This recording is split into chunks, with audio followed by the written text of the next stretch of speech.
저희 말씀 보겠습니다. 오늘 같이 보실 말씀은 출애굽기 6장 14절부터 27절까지 말씀입니다. 출애굽기 6장 14절부터 27절까지 말씀입니다. 교독하겠습니다. 제가 먼저 읽겠습니다. 그들의 조상을 따라 집의 어른은 이러하니라. 이스라엘의 장자 루벤의 아들은 한옥과 발루와 헤스론과 갈민이 이들은 루벤의 족장이요.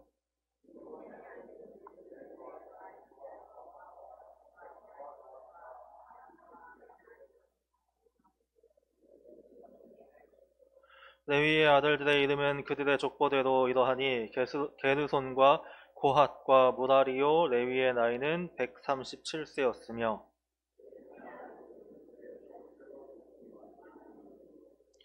고핫의 아들들은 아므람과 이스라엘과 헤브론과 우시엘이요. 고핫의 나이는 133세였으며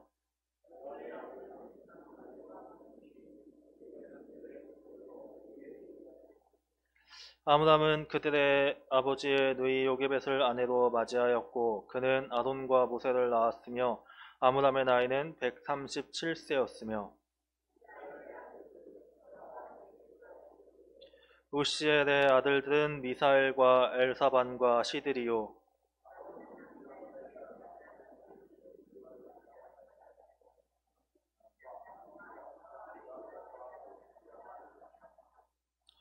고라의 아들들은 아실과 엘가나와 아비아삽이니 이들은 고라 사람의 족장이요.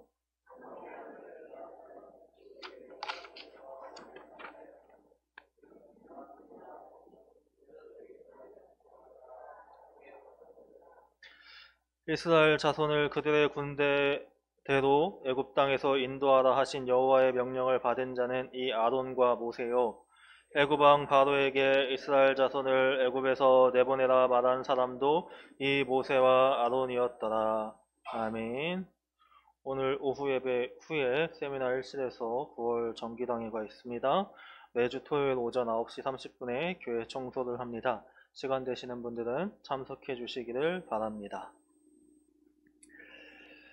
여러분은 여러분 집안의 족보에 대해서 자세히 알고 계신가요?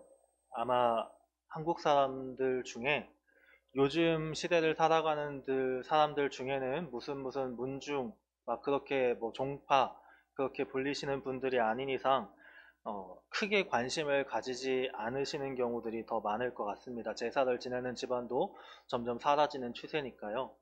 특히 이제 뭐 젊은 사람이면 젊은 사람일수록 더 관심을 갖지 않겠죠. 저도 잘 모르거든요. 저도 초등학교 때 과제로 그 시조가 누군지 알아오는 숙제를 내주신 적이 있어가지고 그것 때문에 저의 시조는 누군지는 아는데 그 밑으로는 하나도 모릅니다. 네, 시조도 이제 아버지도 모르셔가지고 아버지도 전화해가지고 알아보고선 알려주셨는데 그만큼 우리 한국 사회는 오늘날의 한국 사회는 족보에 그렇게 크게 관심이 없다고 생각될 수 있을 것 같습니다. 그러나 성경은 다릅니다. 성경은 때때로 중요한 상황이나 특별한 이야기를 전하기 위해 족보를 사용하곤 합니다. 오늘 본문도 그렇게 사용된 족보가 기록된 말씀입니다.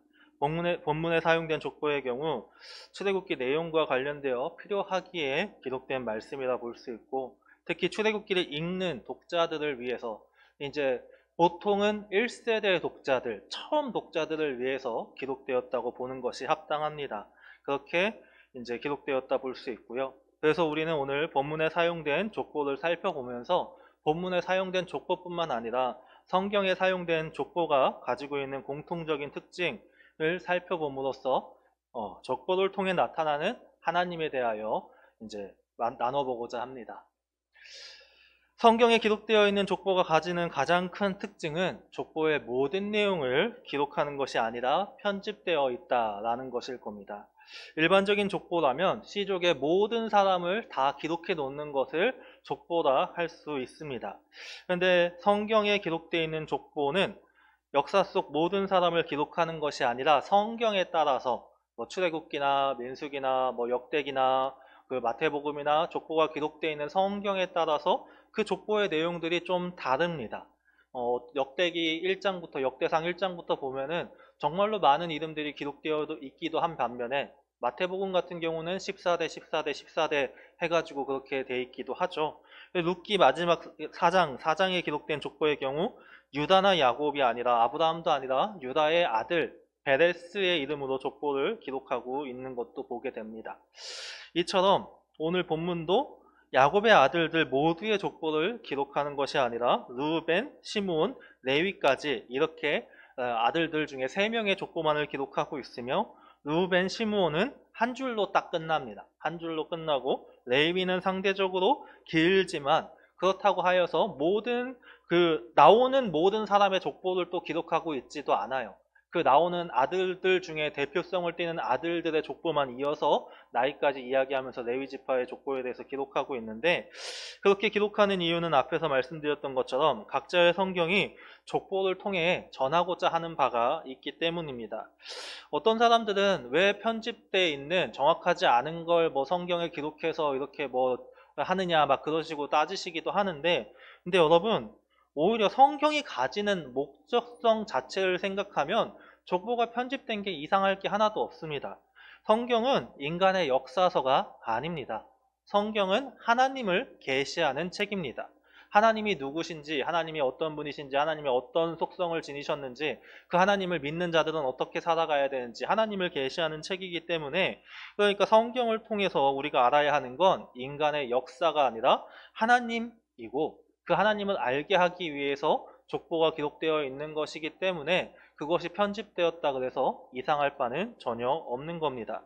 그렇기에 우리가 족보를 통해서 생각해 볼 수 있는 것 한 가지는, 편집되어 기록되는 족보임에도 거기에 이름이 기록되어 있는 사람들이라면 하나님이 기억하는 사람이라고 볼 수 있다는 겁니다. 물론 성경에 기록되지 않았다고 해서 하나님이 기억하지 않으신다는 말은 아닙니다. 역사 속 정말로 많은 성경 이후의 역사 속에서도 마찬가지고 성경이 기록되어 있던 시기에도 마찬가지고, 많은 사람들이 믿음을 지킨 사람들이라면 하나님은 다 기억하시고 그들은 다 구원받았을 겁니다.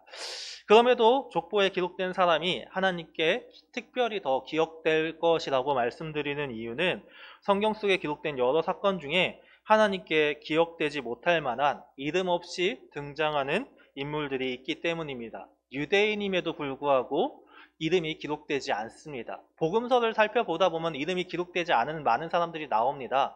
그런데 그 사람들은 많은 경우 이방인일 때가 많습니다. 백부장이라든가 수르보니게의 여인이라든가 그런 경우는 이방인일 때가 많은데, 서기관과 바리새인 중에는 그 누구도 이름이 기록되지 않습니다. 유대인이고 그렇게 열심히 하나님의 말씀대로 살아갔던 사람들인데, 뭔가 특별하지 않고 그 예수님을 핍박하던 사람들은 이름이 기록되지 않죠. 그런가 하면 룻기 4장에서 보아스가 나오미 집안의 기업을 물어주기 위하여 절차를 거치던 중에 등장하는 사람은 끝까지 그저 기업 물을 자라고만 부릅니다. 같은 유대인이고, 유대인 중에서도 유대인은 하나님께 선택받은 민족이라고 하는데도, 그리고 보아스가 나오미의 집안의 기업을 물어주는 거, 룻의 집안의 기업을 물어주는 건 굉장히 중요한 사건임에도 불구하고 그 이름은 등장하지 않습니다. 마태복음에서도, 복음서에서도 부자 청년이 등장하죠. 유대인으로서 자기는 철저하게 십계명을 다 지켰다고 자랑 아닌 자랑을 하던 사람인데 그 사람의 이름은 기록되지 않습니다. 하나의 사건으로서 하나님을 계시하는 사건이나, 그럼에도 그 사건 속 인물이 하나님께는 크게 인상적이지 않은 인물이라 볼 수도 있다는 겁니다. 반면에 족보에 단순히 이름만 기록되어 있다 할지라도 대표성을 띠는 인물로 기록되어 있다는 것이는 만큼, 오히려 족보 속 인물들은 그들의 삶을 우리가 알 수는 없으나 하나님이 기억하실 만한 삶을 살아간 인물이다. 하나님이 통치하시는 역사를 만들어 가는 데 있어서 그 하나님의 뜻대로 순종한 인물이다 라고 볼 수도 있다는 겁니다. 그렇게 우리는 성경 속 족보를 읽으면서 이제 족보를 보다 보면은 맨날 낳고 그러다 보니까 좀 지루하기도 하고 왜 이런 걸 적었을까 싶기도 하고 그런데, 그렇게 생각할 게 아니라 어쩌면 나도 하나님께 기억되는 삶을 살아가야겠다라고 생각해 볼 수도 있습니다. 족보를 보면서 아, 이 사람은 어떻게 살았는지는 모르겠지만 성경이잖아요. 성경에 이름이 기록된다는 게 얼마나 귀한 일입니까? 그 성경에 이름이 기록된 정도면은 특별히 쓰임받은 인물, 그러니까 하나님께서 하나님을 계시하기 위해서 다윗이나 모세와 같이 특별히 쓰임받은 인물은 아니다 할지라도 하나님께 기억될 만한 삶을 살았나 보다라고 생각할 수 있다는 거죠. 그렇기에 우리도 그 사람들처럼 하나님께 기억되는 삶을 살아가면 좋지 않을까요? 당연히 좋지 않겠습니까? 성경에 그렇게 기록된 인물들처럼. 그래서 우리도 족보에 단 한 줄 이름이 기록되었다 할지라도 하나님께 기억될 만한 가치 있는 사람들처럼 우리도 우리의 삶을 살아가면서 하나님께 기억되는 삶을 살아가는 우리가 되기를 소망합니다. 그런데 여러분, 우리가 사람을 기억할 때도 그 사람의 인상이나 그 사람과 같이 했던 일 등을 통해서 좋은 사람 또는 나쁜 사람으로 기억하죠. 좋은 사람만 기억되지는 않잖아요. 나쁜 일을, 나한테 악한 행동을 했던 사람들은 또 나쁘게 기억하기도 합니다. 성경의 족보는요, 그런 것처럼 좋은 사람들, 하나님 앞에서 선한 일을 했던 사람들만 기록되어 있지가 않습니다. 보면은 르우벤은 야곱의 첩인 비라와 동침함으로써 장자의 자격을 잃어버렸고, 시므온은 레위와 더불어 자신들의 동생인 디나가 겪은 끔찍한 사건으로 인하여 세겜 족속을 잔인하게 살해하기도 했습니다. 창세기에 그 내용이 다 기록되어 있죠. 더 자세히 기록된 레위 지파에서도 고라는 광야에서 모세에게 도전하였다가 하나님께 죽임을 당하기도 하였고요. 심판을 받기도 하였고, 고라 족속 자체가 심판을 받기도 하고, 아론의 아들들인 나답과 아비후도 제사장으로 임명받은 후에 다른 분을 드렸다가 하나님께 죽임을 당한 인물이기도 합니다. 근데 이런 족보에 그렇게 좋은 사람들의 이름만 기록하는 것이 아니라 하나님 앞에서 악한 일을 행동했던 사람들도 고스란히 다 기록하고 있다는 겁니다. 왜 이렇게 기록할까 생각해 보면 성경은 앞에서도 말씀드린 것처럼 하나님을 계시하는 책이지 인간의 역사를 기록하는 책이 아닙니다. 인간의 역사서였다면 이런 말이 있습니다. 역사는 승리한 사람의 것이라고. 그러니까 이긴 사람, 전쟁을 하면요, 전쟁에 패한 사람이 아니라 전쟁에 승리한 사람이 자기 입맛대로 역사서를 기록합니다. 그래서 거기에 좋은 내용들, 승리한 사람들의 좋은 내용들만 기록을 해요. 나쁜 건 싹 다 빼고. 그래서 그런 역사서들은 가치가 없다고도 해요. 왜냐하면 패배한 사람들의 얘기도 들어봐야 되니까. 그래서 어떤 의미에서는 우리 그 조선왕조 실록이 그래서 더 가치를 가지고 있다기도 합니다. 그 임금이라는 사람들의 치부를 고스란히 다 기록이 되어 있어서 그 역사서들 중에 그런 역사서들이 많지가 않아가지고 그만큼 인정을 받는 사람의 역사서라고도 하는데, 어쨌든 저쨌든 지나와서, 그러니까 성경은 이렇게 하나님 앞에 죄를 지은 인물까지도 다 족보에 기록해 놓음으로써 오히려 성경이 더욱더 인간의 역사서가 아니라 하나님을 계시하는 책임을 알 수 있게 우리에게 말해주고 있습니다. 다시 말해서 인간의 실패에도 불구하고 그 실패까지도 하나님이 사용하셔서 인간의 역사를 주관해 오셨음을 증거해주고 있기 때문입니다. 그러니까 실패한, 족보에 기록되어 있는 실패한 사람들, 하나님께 악한 일을 한 사람들이라 할지라도 그 사람들의 실패가 하나님의 실패가 아니라 하나님은 그 사람들의 실패까지도 사용하셔서 이 역사를 하나님의 역사로 주관하셔서 만들어 오고 계셨다라는 것을 족보를 통해서 우리에게 말해주고 있다는 겁니다. 사람들 중에 이렇게 주장하시는 분들이 있어요. 왜 하나님이 살아계시면 전쟁이 벌어지느냐?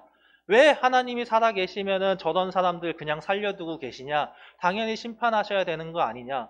근데 그거는 하나님을 내가 보고 싶은 시선대로 바라보니까 그런 생각과 그런 판단이 나오는 겁니다. 내 생각과 내 판단으로 하나님을 판단하고 있기 때문에 하나님이 잘못됐어, 하나님이 실패했어 라고 선언하는 건데, 성경은 인간의 실패가 하나님의 실패가 아니라고 말씀하고 있어요. 하나님은 족보에도 그 나쁜 놈들까지 고스란히 기록하심으로써 그 속에서도 역사를 이루어 가고 계심을, 역사를 만들어 가고 계심을 분명히 우리에게 증거하고 있는 겁니다. 그래서 우리는 착각하면 안 됩니다. 인간의 실패가 하나님의 실패를 말하는 것이 아닙니다. 오히려 인간은 연약해서 실패할지라도 그 실패까지도 하나님은 사용하시사 우리의 역사를 하나님의 나라를 향하여, 그 완성을 향하여 만들어가고 있다는 것을 명심해야 합니다. 한편으로는 이것들을 보면서 우리가 위로를 받기도 합니다. 왜냐? 바르게 살아가지 못하는 저의 모습을, 스스로의 모습을 볼 때마다 그런 실패 가운데서도 이 실패까지도 하나님이 사용하시고 나를 위로해 주시고 나를 세워가시는구나. 그러면서 하나님을 더욱더 의지하면서 그 힘을 얻어서 한 발짝 한 발짝 더 나아갈 수 있게 만들어주는 내용이기 때문입니다. 그렇게 여러분, 말씀대로 산다는 것이 정말로 어려운 일인 것은 분명하지만, 그러나 때때로 실패한다 하여서 그 실패 때문에 절망하거나 낭망하는 것이 아니라 성경에서 말하고 있는 것처럼 오히려 그 실패한 자들까지도 사용하시는 그 하나님을 붙잡으심으로 다시 한번 일어나서 나아가시는 우리 동산교회 성도님들이 되시길 소망합니다.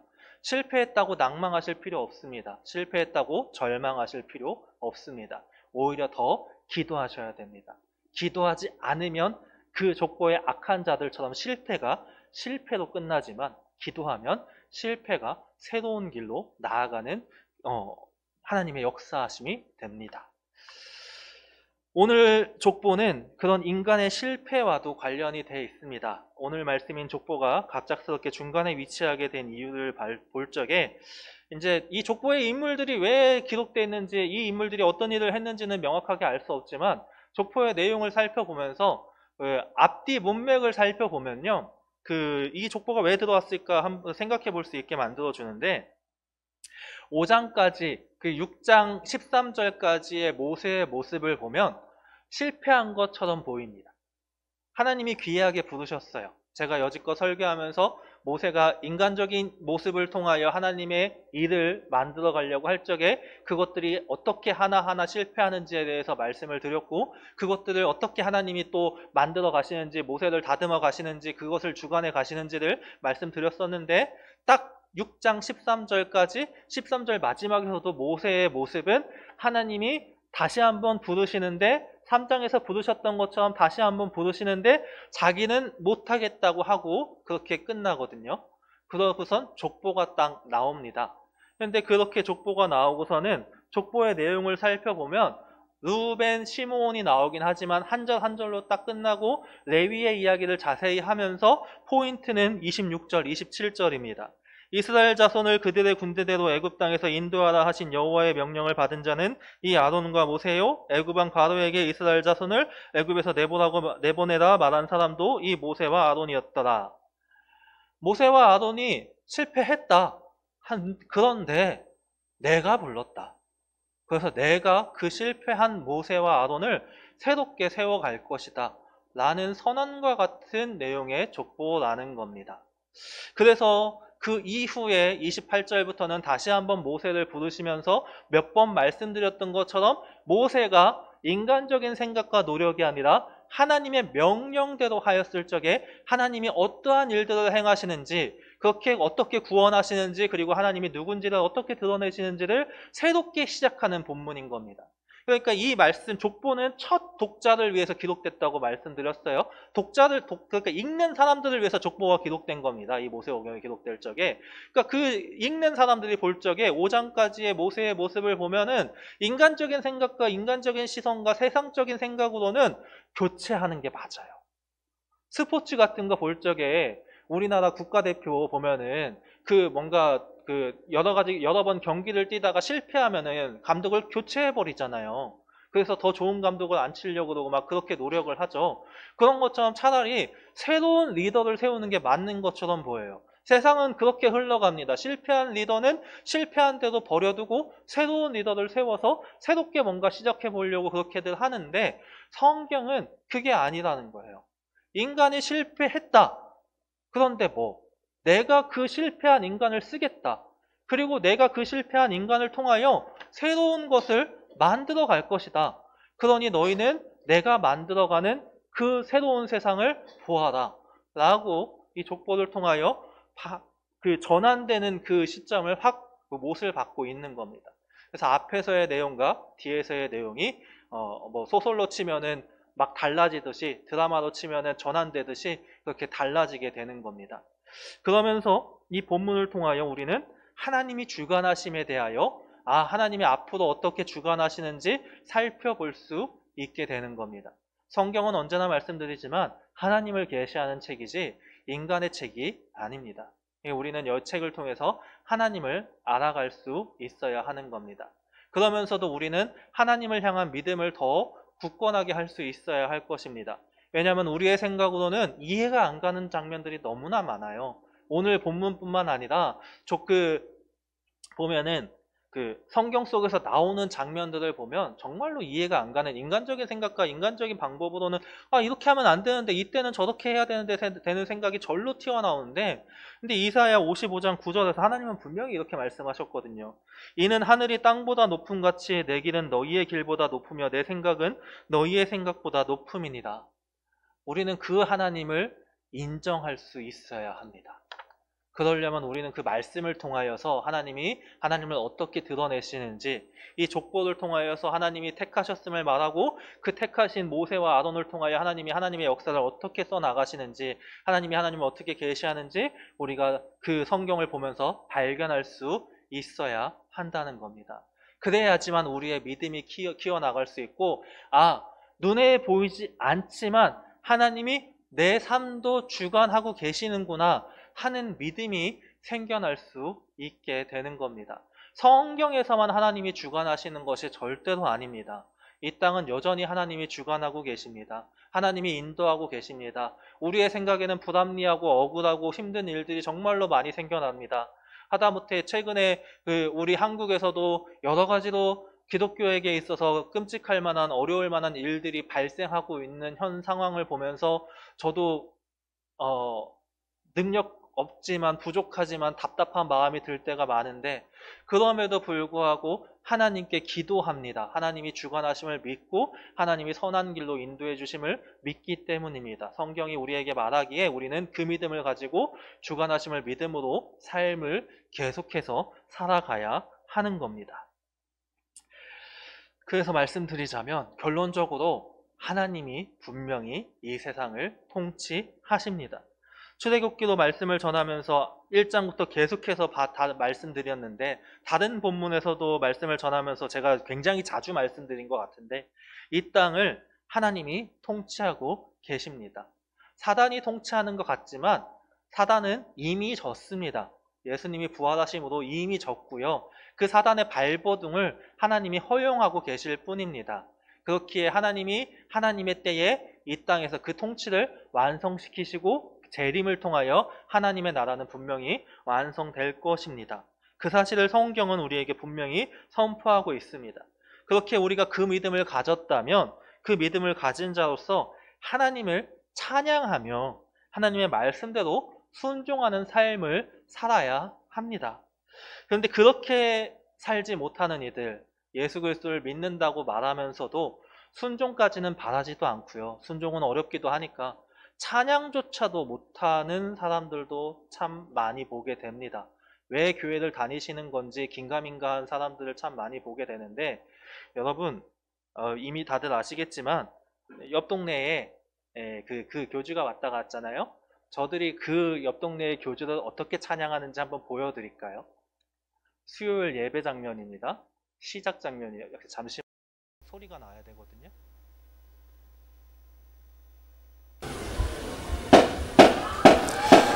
네, 약속의 목자 총회장님께서 입장하고 계십니다. 계시록 전장의 사건을 보고 들으신 증인이요, 예언과 실상을 온 지구촌에 증거함으로써 만국 소성을 이루고 계시는 이 시대의 유일한 참 목자이십니다. 오늘날 진리로 난 하나님의 자녀들을 천국과 영생의 길로 인도해 주시는 총회장님께 더 뜨거운 박수로 맞아주시기 바랍니다. 신천지를 위해 최선봉에서 앞장서시며 이 땅의 말 하나님과 천국을 위해 한순간도 아끼시지 않는 총회장님께 다시 한번 환호 부탁드립니다.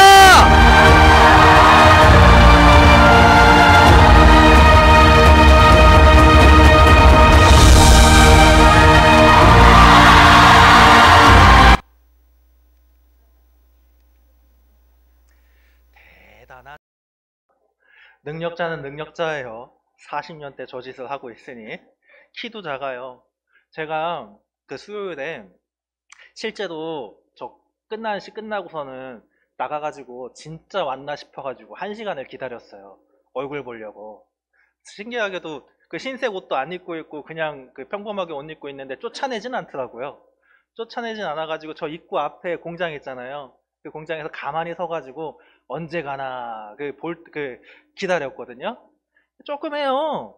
조그만데 진짜로 그 나오는 순간부터 억지로 그 찬양 그 막 군악대가 그 억지로 찬양하는 것이 아니라 진짜 기쁨으로 그 악기를 연주하고 있고요. 그리고 그 앞에서 저 교주 얼굴 한번 보겠다고 저처럼 기다린 그 신도들이 많은데 그 신도들이 진짜 마음을 다해서 박수를 막 쳐요. 진짜 마음을 다해서 환호를 해요. 그러면서 막 찬양을 하더라고요, 갈 때까지. 차도 좋은 거 타대요. 마이바 타던데. 그러는데 저게 여러분 우리 생각으로는 이해가 안 되잖아요. 우리 생각으로는 어, 제가 조금만 속된 표현을 쓸게요. 이거 말고는 마땅한 게 없는 것 같아요. 진짜 미친 것 같잖아요. 제정신이 아닌 것 같잖아요. 근데 저들은 진짜 믿으니까 저렇게 찬양할 수 있는 거예요. 그렇게 생각해 볼 수 있는 겁니다.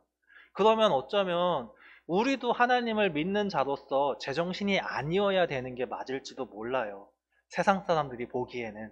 예수 그리스도를 믿지 않는 사람들이 보기에는 우리도 하나님이 이 땅을 통치하신다고 믿는다면, 하나님이 우리의 삶을 주관하신다고 정말로 믿는다면, 그래서 우리의 삶 속에서 그 주관하시는 은혜를 누리며 살아간다면 우리도 저 사람들처럼 미쳐가지고 하나님을 찬양하고 하나님의 말씀대로 순종하는 게 합당한 일인 것 같지 않으세요? 물론 저 사람들은 좀 진짜 제정신이 아니긴 하지만, 그러니까 저들을 보면서 우리는 가슴 아파하면서 돌아올 수 있도록 기도해야 되겠지만, 비교는 나쁜 거라지만 배울 건 배워야죠.